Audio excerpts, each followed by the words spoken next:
नमस्कार। ये है फलक की कहानियों का अनोखा संसार।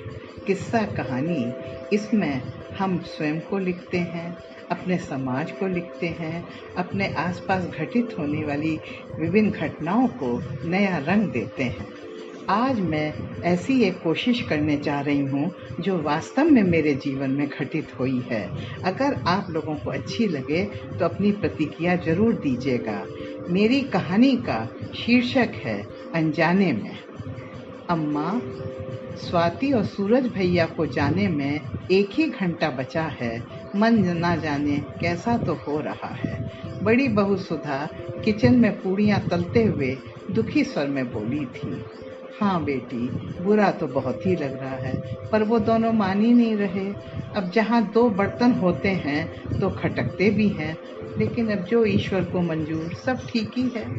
तभी सुलह हैरानी से बोली, अम्मा ये देखो, आलू तो काफी कच्चे रह गए हैं, काफी सीटियां लगा दी, फिर भी।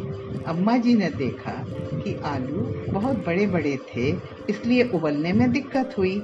उन्होंने झट से उन आलूओं के 2-2 टुकड़े करके दिए और बोली, ले सुधा, बीच में से काट दिए हैं, अब जल्दी से कुकर में चढ़ा दे, फटाफट उबल जाएंगे।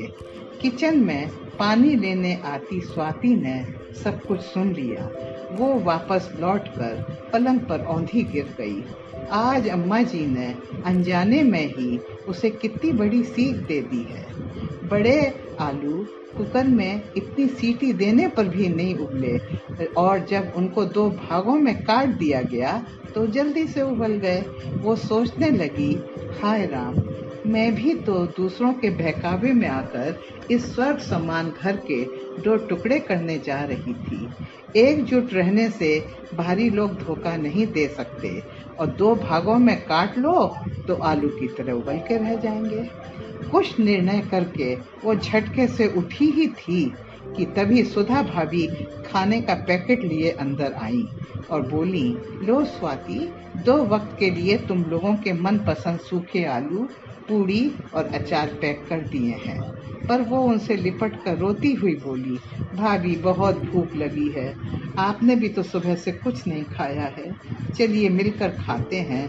और सुन लीजिए, हम कहीं नहीं जाने वाले।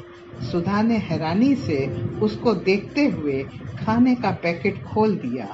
कमरे में उस खाने की अद्वितीय सुगंध के साथ उनके प्यार की सुगंध भी फैल गई थी। मेरी कहानी बस इतनी ही। आप लोग अपनी प्रतिक्रिया जरूर दीजिएगा। अगली कहानी में जल्दी ही आपसे मिलने की कोशिश करूंगी। धन्यवाद।